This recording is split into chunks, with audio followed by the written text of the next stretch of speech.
멜기세덱에 관한 말씀 따라 멜기세덱에 관한 말씀.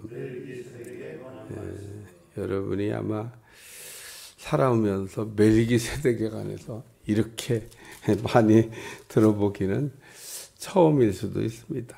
왜냐하면 5장에서도 멜기세덱을, 6장에서도 멜기세덱을, 그러다가 7장에서는 아예 그냥 한 장을 다 활용해서 멜기세덱. 그리고도 더 하고 싶은가 봐요. 8장에서 또 얘기합니다. 그러니까 이 히브리 기자는 그 멜기세덱에 관하여 우리가 할 말이 많다. 5장 11절. 그러니까 멜기세덱에 관해서 이야기할 게 많다 그런 얘기입니다. 근데 많은데 그럼 다 했을까? 내가 볼 땐 다 한 것도 아니에요. 아마 이분이 다 하려고 그랬으면 히브리서 뭐 한 20장 정도, 뭐 그것도 안 될 것 같아요. 한 3, 40장 정도 막 이렇게 써가지고 그 멜기세덱에 관해 쓰고 싶은데 이분은 좀 줄인 것 같아요. 이렇게 뭐 어떻게 다 얘기하냐? 줄여. 그래서 그냥 이렇게 좀 이렇게 간추려서 할 말이 많은데 간추려서 이렇게 얘기를 하신 것 같다. 그런 생각입니다. 왜 멜기세덱이 할 말이 많다고 얘기했냐면 멜기세덱에 관해 멜기세덱이 누구냐? 또 멜기세덱에 대해서 우리가 알아야 된다. 이 얘기를 지금 하는 겁니다. 그러니까 멜기세덱에 대해서 무식하면 안 되고 멜기세덱이 누군지를 알아야 된다. 그런데 이 멜기세덱이 어디에 제일 처음 나타났냐면 창세기 그 14장 18절에 아브라함이 소돔과 고모라 성에서 살다가 붙잡혀간 조카롯을 구하기 위해서 이렇게 집에서 기르던 군사들을 이끌고 가서 조카롯도 구해오고 전리품도 찾아오고 또 다른 붙잡힌 사람들이 돌아올 때 그 맞이하러 나왔던 그 지극히 높은 하나님의 제사장 살렘 왕이라고 지칭하는 그 제사장이 나와서 아브라함한테 11조를 받았는데 그분이 바로 멜기세덱이다. 멜기세덱이 그 아브라함한테 11조를 받았어요. 11조. 그러니까 아브라함이 왜 그러면 이 멜기세덱이 11조를 바쳤냐? 11조는 누가 받았냐? 구약의 레위 자손들이 11조를 받았어요. 왜 레위 자손들이 11조를 그 이스라엘 11지파한테 받았냐? 기업이 없으니까. 저주받아가지고 기업이 없으니까 하나님이 그러면 그 내가 너의 기업이 되어준다. 그러면서 하나님의 것을 그 레위 자손들한테 받아서 살 수 있도록 했어요. 그러나 하나님의 것을 11조를 줬지만 그럼 레위 자손은 그러면 11조를 안 바치나? 니들도 또 11조를 바쳐야 돼. 그러니까 레위 자손이 11조를 기업이 없으니까 받아 살지만 그 레위 자손도 역시 마찬가지로 하나님께 11조를 드려야 된다는 겁니다. 왜? 11조는 하나님 거니까. 그러니까 레위 자손이 살 수 있도록 하나님이 야, 내 건데 네가 써. 그러고 줬지만 그래도 너도 또 나한테 11조를 드려야 돼. 그래서 제사장인 레위 족속들이 11지파한테 11조를 받았지만 그게 하나님 거예요. 받았지만 너도 또 하나님의 것을 인정하는 11조를 바쳐야 돼. 근데 그 11조를 아브라함이 제일 먼저 그 멜기세덱에게 바쳤다. 이 11조를 뭐 바치는 문제가 율법에 나오는 얘기가 아니에요. 그래서 사람들은 가끔가다 뭐 11조를 뭐 바쳐야 돼요, 안 바쳐야 돼요, 막 율법에 있는 얘기인데 뭐 지금 율법 시대다. 성경을 이렇게 모르면은 그냥 가만히 있는 게 제일 좋은데. 11조의 시작은 아브라함이 그 멜기세덱에게 바치는 것으로부터 시작된 겁니다. 왜 바쳤냐? 하나님의 것을 하나님께 돌렸다. 그런 얘기입니다. 이 창세기 14장에 나오는 이 멜기세덱이 그 누구냐? 오늘 히브리 7장에도 소개했지만 살렘 왕이다. 사이좋게 하시는 분, 화목해 하시는 분이시다. 그래서 오늘 이 멜기세덱 히브리 7장은 그 설교로 얘기하면 서론, 본론, 결론 이렇게 쓴 것 같아요. 실제로 그런 구조로 되어져 있습니다. 서론이 뭐냐면 7장 1절서부터 3절까지가 서론이야. 그리고 7장 4절서부터 25절까지가 본론이야. 그리고 7장 26절부터 28절까지가 결론입니다. 결론. 그러니까 기승전결로 이 히브리 그 기자가 이 멜기세덱을 설명하면서 서론, 본론, 결론 이렇게 그 멜기세덱을 설명하고 있다. 뭐 가장 뭐 잘 글을 쓴 거예요. 예? 우리가 서론도 없고 뭐 본론도 없고 결론도 없고 이러면 뭔 말인지 잘 모르잖아요. 그러니까 서론. 서론에서 뭐라고 했냐면 멜기세덱은 의의 왕이다. 또 평강의 왕이다. 또 그다음에 자존하시는 분 제가 이렇게 소개했는데 뭐 하나님 나라의 왕이시죠. 예? 하나님 나라. 오늘 아침에 가만히 생각하다가 예수님은 천국의 왕이시잖아요. 내가 곧 천국이다 그러잖아요. 천국의 왕이 되신 분.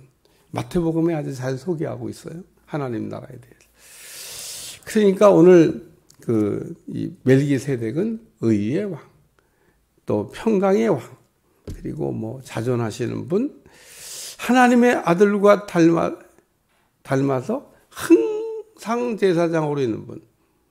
이 항상 제사장이라는 말이 중요해요. 예. 제사장이 바뀌어요. 이게 네이 족속의 반차를 따른 제사장은 맨날 바뀌어요. 예.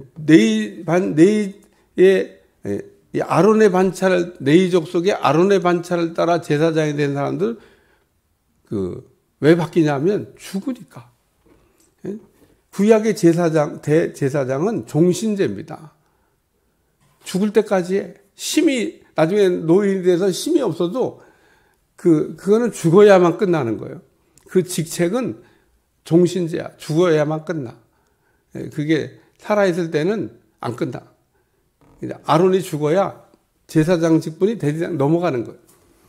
근데 아론이 영원히 살지는 않는다는 겁니다. 영원히 살았으면 지금도 계셔야 되는데 벌써 가셨어요. 그러면 죽으면 어떻게 되냐? 그럼 바꿔야지. 근데 예수님은 안 바꾼다 이거예요. 왜 안 바꾸냐? 항상 있는 제사장이니까. 영원한 제사장이니까. 그래 이게 네이 지파 아론의 반차를 따라 제사장이 된 사람과 예수님 멜기세덱의 반차를 따라 대제사장이 된 예수님이 다른 거예요. 다른 거. 그래서 그 얘기를 본론에서 이야기를 하고 있어요. 그 본론에서 7장 11절 11절이 아니고 어디 여기 23절 24절 제사장이 된 그들의 수요가 많은 것은 죽음으로 말미암아 항상 잊지 못함이라.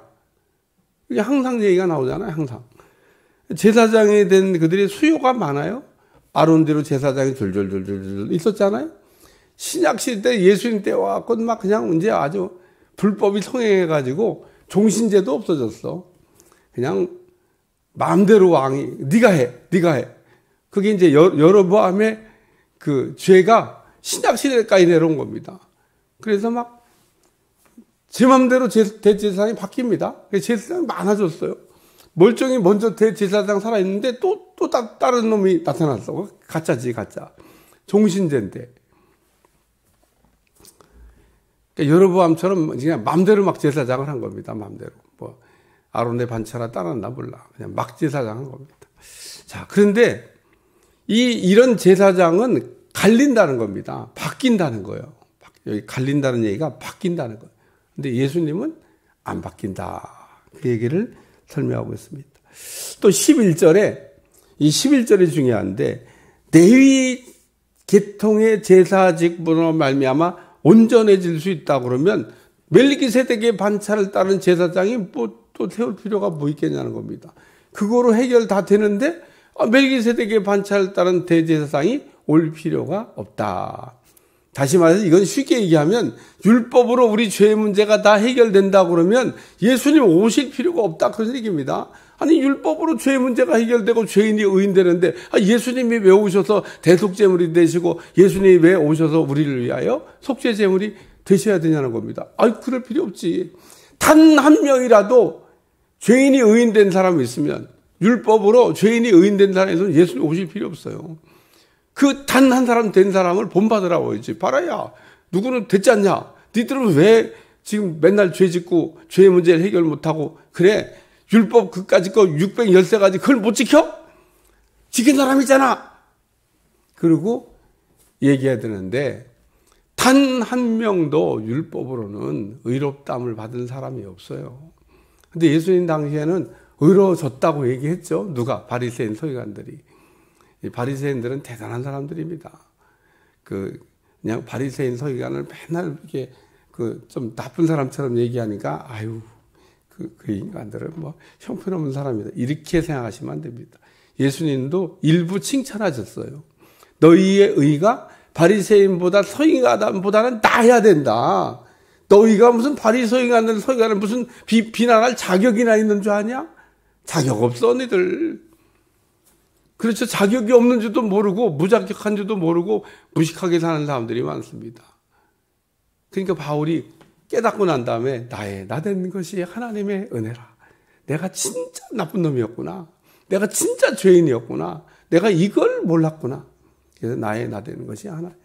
오늘날도 우리가 진짜 은혜를 받았다 그러면 죄가 그냥 아주 뼛속 깊이 깨달아지는 그 사람이 은혜 받은 거지. 내가 뭔 죄가 있냐고. 갈 길이 멀어요. 갈 길이 멀어. 어느 천년에 갈지 갈 길이 옵니다. 그래서 우리가 성자라고 불려지는 사람은 공통점이 있는데 나는 죄인입니다. 그게 성자예요. 내가 뭔 죄가 있냐? 갈 길이 멀어요. 갈 길이 멀어. 아직도 뭐가 뭔지를 잘 모르는 사람입니다. 그래서 오늘 레위 계통의 제사 직분으로 말미암아 온전함을 얻을 수 있었다면, 구원을 얻을 수 있다면, 죄인이 의인될 수 있다 그러면, 하나님과 사이를 회복하고 만날 수 있다면, 그러면은 어찌하여 아론의 반차를 따르지 않고 멜기세덱의 반차를 따르는 다른 한 제사장을 세울 필요가 있겠느냐? 세울 필요 없다. 그 얘기하는 겁니다. 그리고 23절, 24절 다시 보면 제사장 된 그들의 수요가 많은 것은 죽음으로 말미암아 항상 잊지 못하되 예수는 영원히 계심으로 그 제사장 직분도 갈리지 않는 다른 제사장이 다시 또 필요하지 않다 이 얘기를 하는 겁니다. 이러한 대제사장은 결론입니다. 이러한 대제사장은 그러니까 예수님이 대제사장이 멜기세덱의 반차를 따라 대제사장이 이러한 대제사장 예수님은 우리에게 합당하다. 우리에게 필요하다. 거룩하고 악이 없고 또 더러움이 없고 죄인에게 떠나 계시고 하늘보다 높이 되신 분이다. 이 높이 되신 분에 대해서는 한 번 더 설명했어요. 히브리서 7장 4절 이 사람이 얼마나 높은가를 생각해보라. 조상 아브라함도 노량물 중 10분의 1을 그에게 드렸느니라. 이 사람이 얼마나 높은가. 그러니까 레위 지파의 아론의 반차를 따라 대제사장이 된 사람들하고는 비교할 수가 없는 높이 있는 대제사장 되시는 멜기세덱의 반차를 따르는 예수님. 가장 높은 자리에 계신 분이라는 거예요. 그 이상은 더 높은 자리가 없어요. 뭐 대략 이제 이 멜기세덱에 관한 얘기가 이렇게 이제 히브리 기자가 지난 시간에 다 설교한 거예요. 뭐 또 새로운 얘기 들으시는 표정인데 다 했어요. 네 번에 걸쳐서 제가 나눠서 했잖아요. 이러한 대제사장은 우리에게 합당하니 거룩하고 악이 없고 더러움이 없고 죄인에게 떠나 계시고 하늘보다 높이 계신 분인데 그는 저 대제사장들이 먼저 자기 죄를 위하고 다음에 백성의 죄를 날마다 제사를 드린 것 같이 할 필요가 없으니 오늘 말씀은 할 필요가 없으니 왜 대제사장은 자기 죄도 대속하고 백성의 죄를 대속했냐 하면 자기도 죄인이기 때문에 근데 예수님은 그러실 필요가 없다는 거예요. 왜 그럴 필요가 없냐? 죄가 없다니까요, 죄가. 대제사장 되시는 예수님이 죄가 없어요. 그러니까 자기 죄를 대속할 필요가 없지. 여기 먼저 자기 죄를 대속하고 다음에 백성을 대속해 날마다 제사를 드리는 것 같이 할 필요가 없다. 왜 할 필요가 없다 그러냐면 예수님이 죄가 없으신 분이다. 어떻게 죄가 없냐? 거룩하고 악이 없고 더러움이 없고 죄인에게서 떠나 계신 분이다. 죄하고는 상관이 없는 분이다. 그런 얘기입니다. 그래서 예수님은 대제사장으로 이 땅에 오셨는데 죄가 없는 대제사장으로 오셨다. 예수님은 약점이 없어요. 여기 율법의 약점을 가진 사람들은 대제사장으로 세웠거니와 율법의 약점을 가졌다고 그러잖아요. 율법의 약점이 뭐예요? 죄가 있다. 그런 얘기입니다. 죄가 있다. 죄가 있는 사람들이 대제사장을 했어요. 그러니까 무슨 누가 무음하다 이런 얘기하면 안 돼. 내가 남의 집 얘기라 그냥 오늘 아침에 할까 말까 하다. 무슨 누구는 뭐 죄가 없다, 무음하다. 아주 그냥 공공연 얘기하는데 뭔 인간이 죄가 없어요, 죄가 없기는. 아유, 참 그러니까 내가 참 우리가 이런 성경을 알면 이러지 않는데 그분은 죄가 없는 분이니까. 뭐 베드로의 뭘 받아갖고 뭐 죄가 없다. 뭔 죄가 없어요. 죄가 없는 분은 멜기세덱의 반찬을 따른 예수님 외에는 없습니다. 이 땅의 모든 인간은 다 죄인이야. 그러니까 여러분도 죄인이고 나도 죄인이고 목사님은 조금 낫잖아요. 뭘 나야 도토리 기적이지. 그러니까 우리는 하나님의 은혜가 필요한 겁니다. 하나님 앞에 머리가 저절로 숙여져요. 죄인인데 뭐 죄인. 그러니까 오늘 멜기세덱의 반차를 따른 예수님은 죄가 없는 분이다. 우리는 죄인이잖아요. 두 번째 말씀은 단번에 자기를 드려 이런 말씀. 이게 중요한 겁니다. 한 번에 끝냈다 그런 얘기입니다. 단번에 끝냈다. 이게 한 번에 끝냈다 그런 얘기입니다. 두 번 할 필요가 없어. 예수님의 십자가의 대속은 두 번이 필요하지 않아. 한 번에 끝났다 이거. 만약에 예수님 십자가의 대속이 누가 얘기하는 것처럼 통땡땡 교들이 예수님은 뭐 반쪽 것만 했다.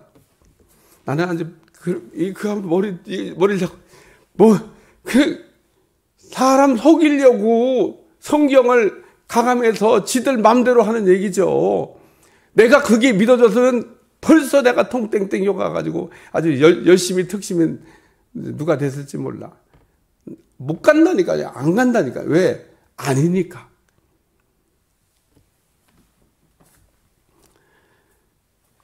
제가 그 이단들을 잘 합니다. 제가 신학교 다닐 때 쓰고 싶었던 논문이 이단사인데, 뭐 이단사. 이단사에 대해서 논문을 한번 써봐야 되겠다. 그래서 쓰지는 못했어요. 하나님 그건 쓰지 마라. 그래서 여건이 안 되더라고. 근데 만약에 그거 썼으면 공부 좀 많이 했을 것 같아요. 이단사에 대해. 쓰지는 않았지만 공부를 했습니다. 관심이 있으니까. 네. 하나도 우리에게 유익한 게 없습니다. 다 사기치는 거지. 한결같이 어쩌면 그렇게 사기치는 거지. 속지 않기를 위해 축원합니다. 네. 이단은요 연구할 것도 없어. 뭘 연구를 해요. 이미 결론 다 난 건데 그냥 누가 이단 그러면 그냥 거긴 쳐다보지도 말아야 돼요. 뭔가 하자가 생긴 거고 거의 결론이 문제가 있는 겁니다. 그런데 뭔 관심을 가져요. 그런 책은 읽을 것도 없어요. 성경 읽기도 바쁜데 무슨 그런 책을. 그러니까 오늘 예수님은 단번에 자기를 드려 이루셨다. 예수님이 십자가에서 뭐라고 해요? 다 이뤘다 그러잖아요. 다 이뤘다. 끝났다 그런 얘기입니다. 마침표. 율법의 마침이 되셨느니라. 이게 아무도 율법을 가지고 예를 들면 죄인이 의인 될 수 없는데 예수님은 율법의 모든 요구를 다 지키시고 왜? 죄가 없는 분이니까 가능해요. 우리는 죄 짓는 일이 많아갖고 불가능한데 예수님은 죄를 안 지셨거든요. 예수님은 죄를 진 적이 없습니다. 그러니까 예수님은 죄가 없이 이 땅에 오셔서 죄가 없이 사시다가 죄가 없이 죽으셨어요. 이게 중요한 겁니다. 그러니까 예수님은 이 땅에 죄가 없이 오셔서 죄가 없이 살으시다가 사는 동안에 죄를 졌냐? 안 졌습니다. 죄가 없이 죽을 때도 죄가 없이 죽었어요. 만약에 예수님이 십자가에 죽으실 때 죄가 있었다. 그러면 우리 대속이 안 돼. 그 죄값으로 죽는 거야. 예수님 죄가 없으셨다니. 그러니까 예수님은 죄가 없이 이 땅에 오셔서 죄가 없이 살다가, 자, 여러분, 죄가 없이 살다가라는 말이 이게 쉬운 게 아닌 겁니다. 예수님이나 가능한 거지. 우리는 살면서 그냥 하루에도 12번씩 죄를 져요, 12번씩. 하루에도 숨 쉬는 것만큼 죄를 질지도 몰라. 내 표현이 좀 너무 과한가? 과하죠. 숨 쉬는 것만큼 죄를 질지도 몰라. 왜? 매일 나쁜 생각하고 있으니까 그 생각으로 계속 죄를 짓는 거야. 그러니까 생각으로 매일 나쁜 생각을 하고 있잖아. 참. 가다가 자동차 가다가 막 차 끼어들겠는데 빵! 그래도 그건 죄진 거야 벌써. 성질 냈잖아. 그러니까 우리는 본성적으로 뭐가 안 돼. 다 회개거리입니다. 근데 어떤 때 얄밀 때가 있어. 바쁘다고 깜빡이라도 켜고 이렇게 하면은 바쁜 것도 없는 것 같은데 그냥. 우리는 그 얄미운 생각도 들잖아요. 한 번은 제가 이렇게 차물 가는데 차를 이렇게 잘 끼워주니까 좀 왜 끼워? 여기는 서로 교차해서 끼워서 가는 데야. 여기는 그냥 서로 양보해서 하나하나 이렇게 가야 되는 데지. 안 껴주면 안 되는 데야. 그렇구나. 근데 있잖아, 이게 딱 합쳐지는데 거긴 끼워줘야 되는 거라니까 이렇게. 거기서도 막 밀어붙이는 분이 있어. 어떡하자는 거예요? 여기서 지금 끼워줘야 되는데. 그러니까 오늘 우리는 살면서 죄를 많이 짓습니다. 이렇게도 죄를 짓고 저렇게도 죄를 짓고. 근데 예수님은 다시 한번 죄가 없이 이 땅에 오셔서 죄가 없이 살으시다가 죄가 없이 죽으셨다는 거예요. 근데 왜 죄가 없는 분이 그럼 죽으셨냐? 우리를 대속하시려고, 우리 죄를 없게 하시려고, 우리 믿는 모든 사람들의 죄를 해결해 주시려고, 죄 없는 자로 간주해 주시려고 우리 주님이 십자가의 대속제물이 되셨다는 겁니다. 왜? 우리의 죄값은 계산해야 되니까. 그리고 세 번째는 여기 28절에 율법은 약점을 가진 사람들을 제사장으로 세웠거니와 율법 후에 하신 맹세의 말씀은 영원히 온전하게 되신 아들을 세우셨느니라. 그래서 이건 시편 110편 4절 다시 한번 찾아봐요. 성경에 멜기세덱이 창세기 14장에 한번 나오고 시편 110편에 한 번 더 나와요. 시편 110편 몇 번 읽었잖아요. 110편 4절. 이게 중요해요. 멜기세덱에 관한 이야기. 시작. 여호와는 맹세하고 변하지 아니하시라 이르시기를 너는 멜기세덱을 따라 영원한 제사장이라 하였도다. 이 예수님에 대해 얘기하는 거예요. 맹세하고 변하지 않는. 그러니까 맹세를 했다는 얘기는 이건 안 바뀐다는 겁니다. 너는 멜기세덱의 서열을 따라 영원한 제사장이라 하였느니라. 그래서 맹세의 말씀은 영원히 온전하게 되신 아들 예수님을 세웠다. 그래서 율법의 약점 가진 사람들은 이게 영원한 게 아니지만은 오늘 맹세하신 말씀으로 세워진 멜기세덱의 반차를 따른 대제사장 예수님은 영원히 온전하게 하는.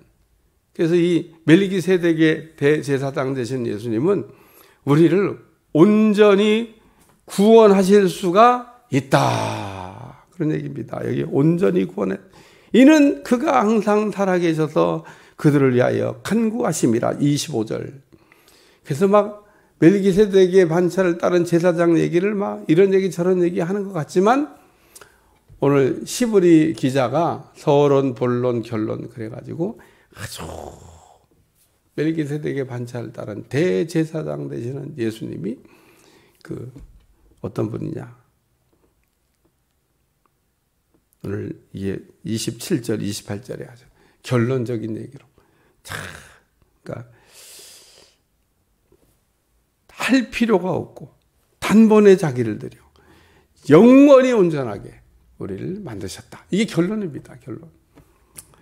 오늘 멜기세덱에 관한 얘기가 또 나오지만 일단 이제 종결된 거예요. 서론, 본론, 결론, 뭐 설교로 얘기하면 다 마쳤는데 여러분이 이 멜기세덱에 관한 비밀이 깨달아지시고 히브리 기자가 그래서 예수님에 대한 거를 구약에 나오는 이야기를 가지고 뭐 많이도 안 나왔어요. 아브라함 때 그때 한 번 나타났는데 또 시편에 나온 말씀 가지고 멜기세덱에 관한 이야기 할 말이 많다 그러면서 지금 우리에게 풀어서 설명해 줬는데 오늘 우리는 이 멜기세덱에 관한 이야기의 전문가가 되시기를 주님 축원합니다. 축원합니다. 멜기세덱을 알아요. 멜기세덱. 멜기세덱을 모르면 안 된다. 그 얘기인 겁니다. 기도하겠습니다. 하나님 오늘도 멜기세덱에 관한 말씀을 이제 마무리했는데 대제사장 되시는 예수님을 통하여 우리가 구원을 이룰 수 있게 도와주시고 그 은혜가 우리 가운데 넘쳐나도록 축복해 주옵소서. 예수님의 이름으로 간절히 기도하옵나이다. 아멘.